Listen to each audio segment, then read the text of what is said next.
I pretended to be a tourist in my own city for 7 days. You know that feeling when you're sipping your burnt cafe late in the middle of a slow Tuesday shift, watching tourists ask for directions to the Eiffel Tower, and suddenly realize you've never actually been to the Eiffel Tower. Yeah, that was me. 20 years old, living in Paris my whole life, and the closest I'd come to being a real Parisian was complaining about tourists while secretly envying the way they actually enjoyed the city. The whole thing started with a bet. Alex, my roommate, my chaos goblin of a best friend, casually dropped it one night over cheap wine and too much philosophy TikTok. You're so jaded, man. You hate tourists, but you've literally never done anything touristy. You don't even look up when you walk anymore. He wasn't wrong. I'd gotten so used to Paris that I stopped seeing it. So he throws it down. Bet you wouldn't last a week pretending to be a tourist in your own city. Full tourist energy, fanny pack, broken French, asking for directions, go all in. I laughed, like it was the dumbest thing I'd ever heard. But something about it stuck. So I agreed. 7 days, I'd go full Jake from Iowa mode. That was the name we landed on, Jake, from Iowa, studying agricultural economics. First time in Europe, speaks only meme-level French. If I broke character even once, I'd be on bathroom duty for a month. Not a joke in our apartment, we have a mold situation. But if I won, Alex had to cover my shifts at the cafe for a weekend. That's like 3 mornings of croissant crumbling boomers and latte art attempts gone wrong. High stakes. Day 1 began at 8:12 a.m. I stood in front of my closet, trying to find the ugliest outfit possible. I ended up in khaki shorts, white sneakers that had seen better days, a bright blue shirt that said I love Paris, bought from a souvenir shop at midnight, and a bucket hat that looked like it had been stolen from a middle-aged dad in Florida. I completed the look with a cheap disposable camera and a backpack full of absolutely nothing useful. Alex watched me from the doorway, sipping coffee, shaking his head like he regretted everything. You look like you're about to ask someone where the Louvre is and pronounce it, Louvre. That's the idea, I grinned, already hatting how excited I was. First stop, Montmartre, because of course, if you're gonna fake being a tourist, you start with the classics. I took the metro and pretended I didn't know how to use the machine. I stood in front of the map way too long. I asked someone in English if this line went to Montmartre. I got a blank stare and a shrug. I was committed. Sacré-Cœur looked different that morning. Maybe it was just me, but standing there, pretending to be in awe, I kinda was in awe. It's not that I'd never been, I had, of course. School trips, dates, obligatory show-visiting cousin-around days. But I'd never just stood there, like one of the wide-eyed tourists I usually dodged. I never noticed how the marble caught the morning light or how people lowered their voices as they stepped inside, like it was some unconscious instinct. I wandered around with my camera, taking ridiculous photos, like actually ridiculous, off-center shots of pigeons, selfies with statues, a close-up of a baguette I bought from a stand that charged 3x the normal price, peak Jake behavior. Then came her. I asked a random girl to take a picture of me in front of the steps. She had this tired but kind expression, like someone halfway through a solo trip who had accepted that she'd never sleep properly again. She took the photo. I thanked her, still in Jake mode. She raised an eyebrow. Where in the States are you from? Busted. I panicked for half a second, then remembered I was method acting. Iowa, I said, maybe a bit too enthusiastically. Des Moines, well outside of it, like the corn part. She laughed. No way, I'm from Toronto, traveling through Europe for the summer. You here for school? I nodded. Yup, study abroad, agriculture, lots of farming. I don't know what kind of god was watching over me in that moment, but somehow she didn't question it. Her name was Mel. She had a backpack covered in patches, Amsterdam, Lisbon, Prague, Salzburg. We walked around together for a couple hours, making jokes about overpriced espresso and overly enthusiastic street performers. I stayed in character the whole time. She had no idea I lived 20 minutes away. She told me about a guy she met in Budapest who ghosted her after 2 dates and a shared hangover. I told her about my fake host family and how Papa Gerard didn't like shoes in the house. It was like we were both playing parts, and for once, that didn't feel like lying. It felt safe. When the sun started to dip, casting that honey-colored light over the rooftops, she pulled out her phone. Hey, I don't usually do this, but do you want to keep in touch? Maybe grab a drink if we're ever in the same city again.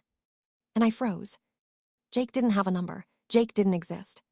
So I smiled, shrugged, and said, I'm kinda doing this thing where I disconnect for a bit.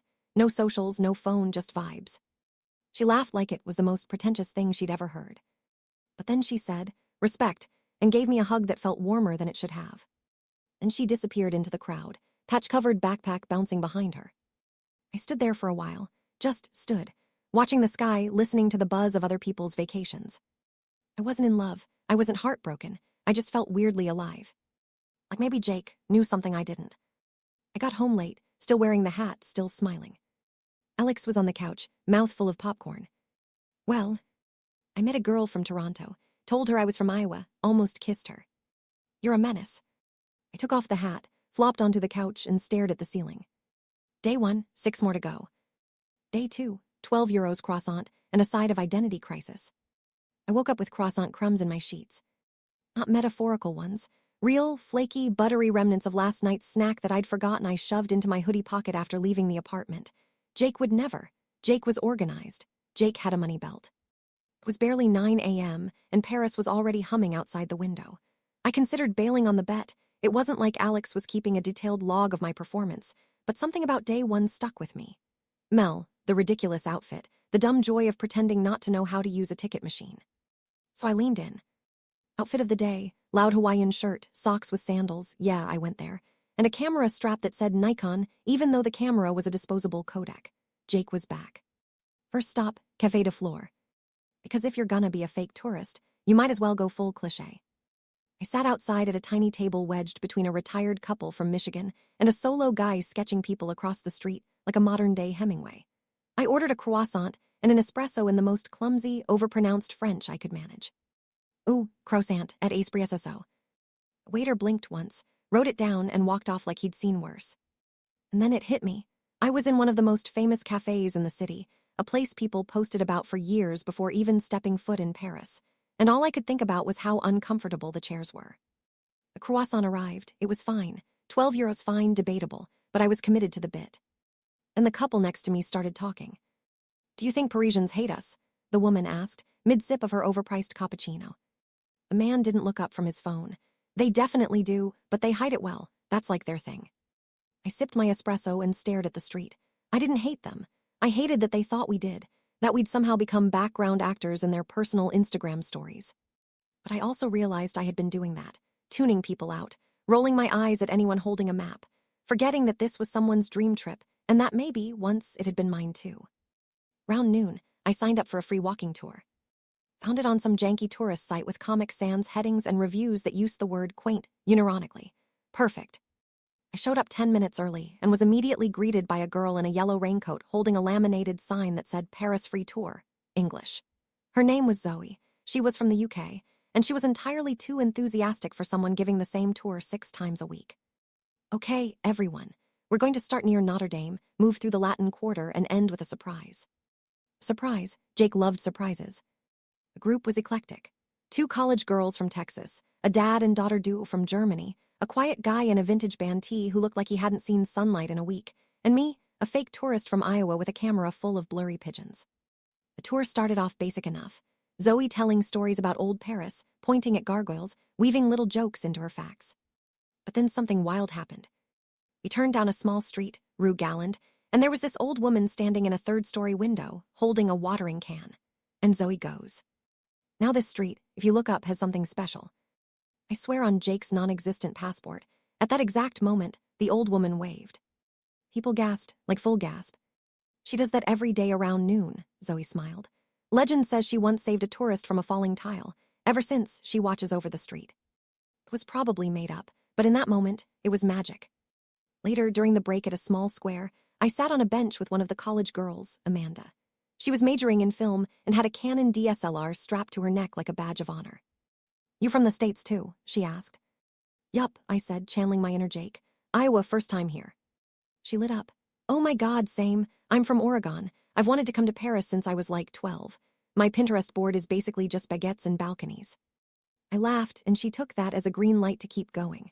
She talked about her semester abroad in London, the cultural whiplash, the random cat she almost adopted in Lisbon. And I realized there was something beautiful about listening without planning your next sentence. Jake didn't have history here. Jake wasn't trying to impress anyone. I just was. When the tour ended near the Pantheon, Zoe handed out flyers and gave everyone a fun fact to take home. Mine, did you know that in French, Pantheon comes from the Greek all the gods? So technically, you've just walked through a street watched by grandmas and gods. Not a bad day, eh? I smiled. Not bad at all. I took the long way home. No music, no distractions, just Paris, loud, beautiful, annoying Paris, looking strangely new. Back at the apartment, Alex was asleep on the couch, a baguette resting on his chest like it had passed out with him. I opened the fridge, found a beer, and stared out the window for a while. 2 days in, and somehow I felt like I was just starting to live here. Day 3, boat tour breakdown, or how I almost died of boredom but got a free life coaching session instead. I didn't plan on doing a boat tour.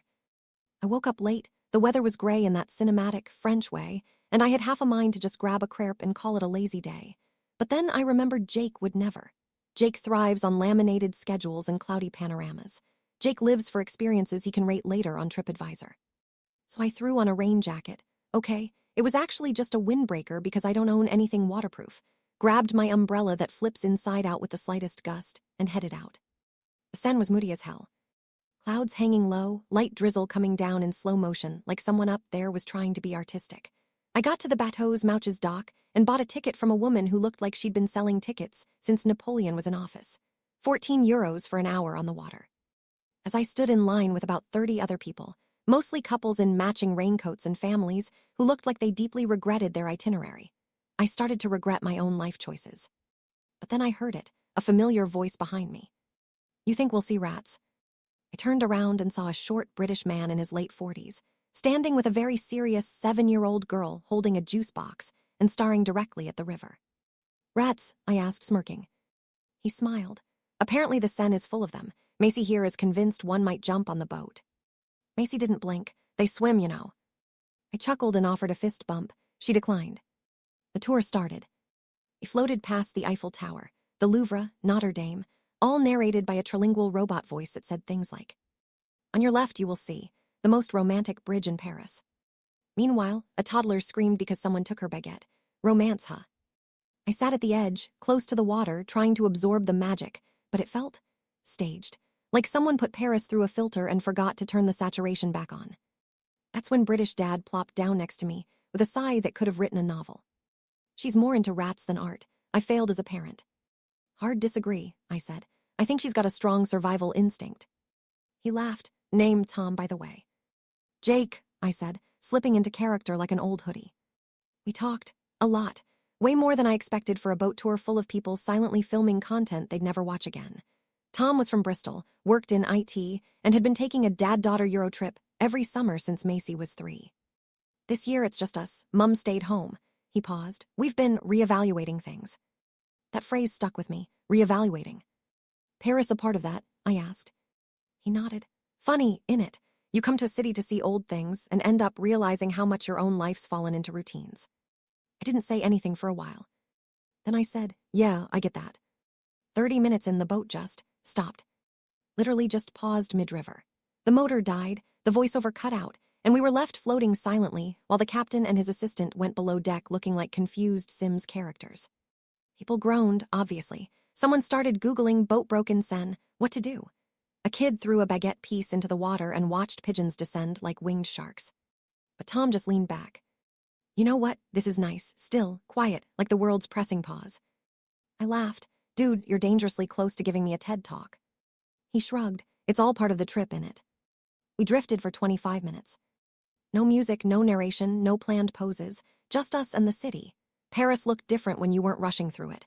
The buildings had stories, the water had weight. Even Macy had stopped looking for rats and started pointing at the spires. You ever think about quitting? Tom asked suddenly. Like school. He shook his head. No, just the track you're on, whatever that is. I looked out at the water.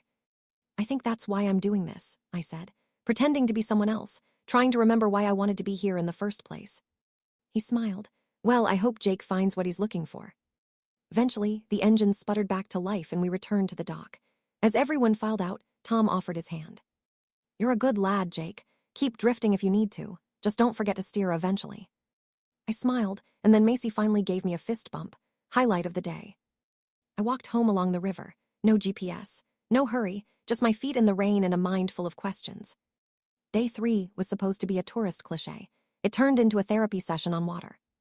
Jake loved it. Day 4 lost in the Louvre and found something better. I'll be honest, I hate museums when I'm hungry. And I was ravenous. But day 4 was Culture Day on Jake's imaginary itinerary, and Jake was all about hitting every museum that made the top 10 must-see in Paris lists. So I woke up early, shoved half a baguette in my mouth like a true degenerate, and headed for the Louvre. I Because what screams adventure? More than walking through 14 kilometers of Renaissance, angst with low blood sugar. The Louvre was chaos. Swarms of people with audio guides around their necks, toddlers crying because they weren't allowed to touch the Venus de Milo, and a guy with a GoPro strapped to his chest, narrating everything to no one in particular. Okay, guys, we're entering the Danon wing. This is where the Mona Lisa lives, he said dramatically, as if she were a roommate. Jake stood in line for 15 minutes just to get a glimpse of her. And yeah, she was small, smaller than I expected. But she had that look, like she knew I wasn't really Jake, like she was calling me out from behind bulletproof glass. So I left.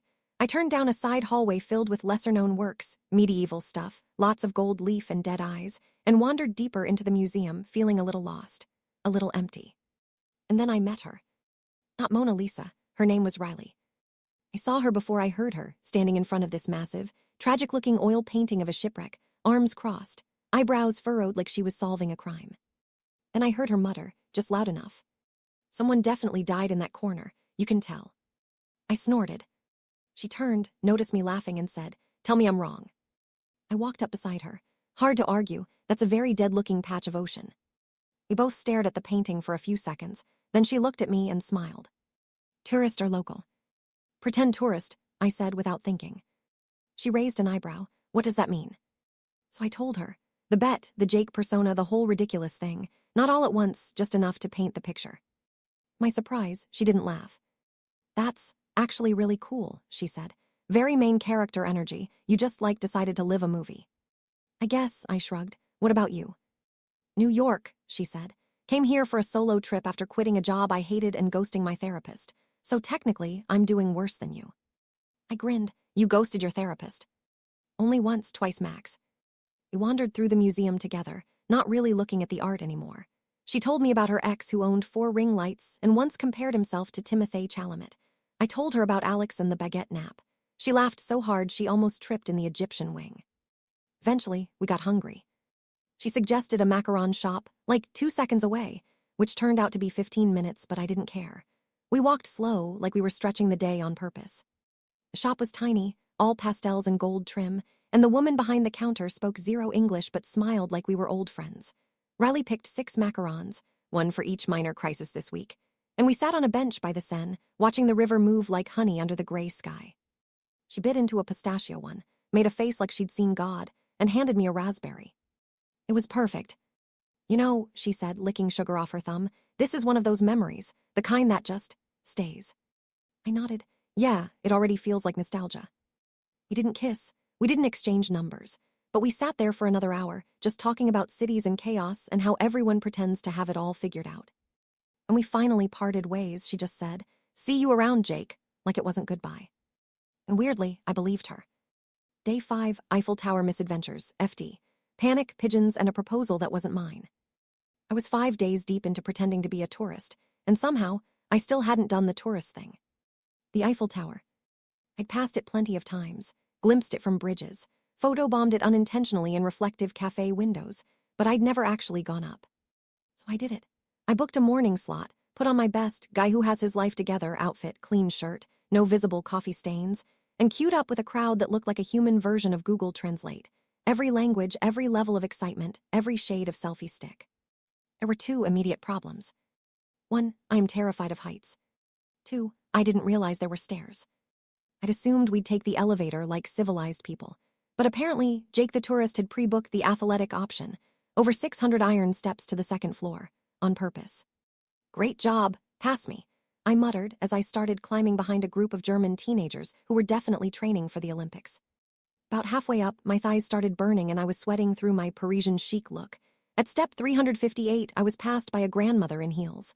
Step 412, pigeon flyby. Step 470, full existential crisis. At step 520, it happened. I heard a crash, followed by frantic shouting. A guy in a bucket hat had dropped his phone through the stairwell gap. It bounced off a metal beam and pinged down, probably now embedded in some poor tourist's crêpe below. He lost it. That was the new IPHONE, he shouted, in a British accent that got more dramatic with every syllable. "My life's on that." People gasped. One lady crossed herself. I leaned over, trying to spot the phone, but saw nothing but steel and sadness. A security guy came up the stairs, probably summoned by some emergency phone-in-pocket device, and tried calming him down. "Sir, please, it's only a phone." "Only a phone," Bucket Hat Man roared. "It was my digital identity." I don't know what happened after that because suddenly, someone grabbed my arm. "Enter, Camille." "You're sweating like a tourist," she said, grinning. I blinked. It was her, the French girl I'd briefly met on day one at the cafe. The one who told me to get my act together and drink my espresso properly. She pointed upward. "Come on, I'll race you to the second floor." Now I'm competitive, but I'm also realistic. My lungs were staging a protest. Still, I said, "You're on." She smoked me, of course. But when I finally collapsed next to her on a bench overlooking all of Paris, she handed me a tiny chocolate bar and said, "Victory snack." We ate in silence for a minute, both catching our breath. And then the proposal happened. A guy in a velvet blazer dropped to one knee about 3 meters away, holding a ring box and speaking in rapid Spanish. The woman gasped. The crowd gasped. Even the pigeons seemed invested. She looked shocked, then awkward.